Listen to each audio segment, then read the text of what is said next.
Good morning, good afternoon, good evening, good night, wherever you are in the world or whatever time you'll be watching this video.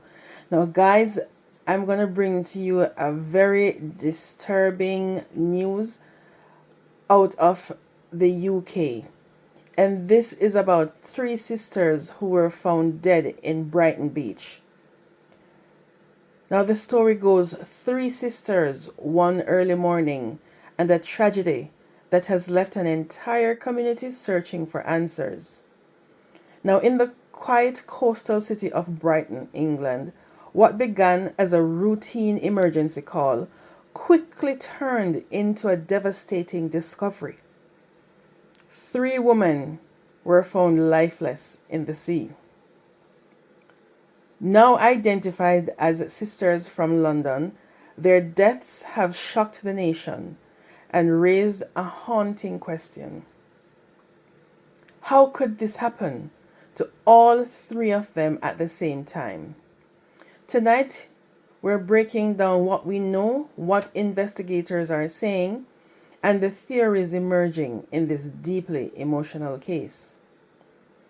Now, it was just before sunrise, around 5:45 in the morning on May 13th, 2026, when emergency vehicles were called to Brighton seafront. The report was simple but urgent. Concern for a person seen in the water. Within minutes, police, paramedics, Coast Guard teams, and lifeboats were dispatched to the scene near Madeira Drive, which was close to Blackrock. What they found was far worse than anyone expected. Not one, not two, but three bodies recovered from the sea. The area was quickly sealed off as investigators tried to understand what had happened. At that moment, the identities of the victims were unknown. But what was already clear was this was no ordinary incident. Days later, after careful investigation, police confirmed the identities of the three women. They were Jane Aditero, 36, Christina Walters, 32, and Rebecca Walters, 31. All three sisters from Uxbridge in West London. One family losing three daughters at the same time. Their father, Joseph, would later release a statement that captured the depth of that loss. He described his daughters as my joy, my strength, and the beautiful light that filled our family. He spoke of their laughter, their presence, and the way they made life meaningful. Now that light was gone. Investigators quickly began piecing together the sisters' final hours. Now what we know is this. The women were last seen the night before on May 12th. Police are now focusing on a critical window, and that is between 10 p.m. that night and 5:30 a.m. the next morning. Some reports suggest the women had been near Brighton's seafront, possibly enjoying the nightlife the city is known for. Brighton, especially in warmer months, is a place where people would gather late into the night, walk along the beach, sit by the water, or simply unwind after a night out. But something during those early morning hours went terribly wrong. The emergency response that morning was significant. Police units secured the coastline, lifeboats were deployed, Coast Guard teams searched the water. Helicopters were brought in to assist. This wasn't just a recovery operation. It was a full-scale emergency. Witnesses reported seeing flashing lights, rescue teams moving quickly, and a growing sense of alarm as the situation unfolded. By daylight, the bodies had been recovered, and Brighton was left in shock. Now, from the beginning, investigators made one thing clear. There is no evidence of foul play and no indication of third-party involvement. But that doesn't mean the case is closed. In fact, police describe it as a complex and a sensitive investigation, with multiple possible explanations still being explored.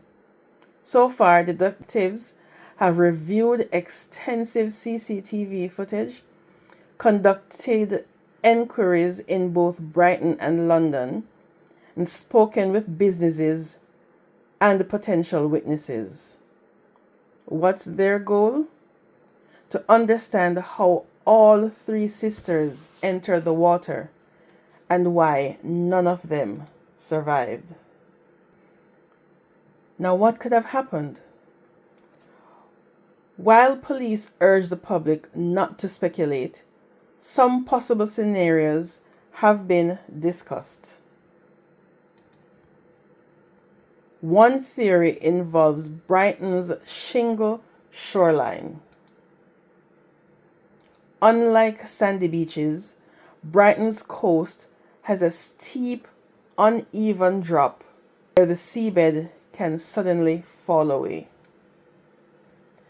Experts say it's possible that one sister entered the water, lost footing on the steep slope, and was pulled into deeper water. The others may have followed, trying to help, which would have caused a tragic chain reaction. Authorities say this is only one of several hypotheses, and no official conclusion has been confirmed. What remains certain is how quickly situations like this can escalate. Now, there are still unanswered questions about the sisters' final moments. Reports indicate their belongings were found nearby. They were fully clothed, suggesting they may not have intended to enter the water. Some accounts suggest they may have been seen earlier near the seafront. But beyond that, the timeline becomes unclear. And it's in that uncertainty that this story becomes even more haunting. The impact of this tragedy has spread far beyond Brighton. In Uxbridge, where the sisters live, in London, where their family and friends are grieving, and across the UK, where many are struggling to understand how this could happen. Police have emphasized that the family is being supported and have asked for privacy during this time. At the same time, they are urging anyone who may have seen the sisters or has information to come forward. Even the smallest detail could be crucial. Now, when we look at this story, this real life story, 3 sisters, 3 lives, 1 family, lost in a single moment. No signs of violence, no clear answers, just a tragedy that leaves behind grief and questions. As investigators continue their work, the hope is that clarity will come, not just for the public, but for a father who lost everything in one day. Until then, this remains a story of loss, mystery, and the fragile line between an ordinary night and an irreversible tragedy. May their lives and souls rest in peace. May their families find comfort at this time. And may they get the answers and comfort they truly, truly need. Thank you for watching, and catch you on the next video.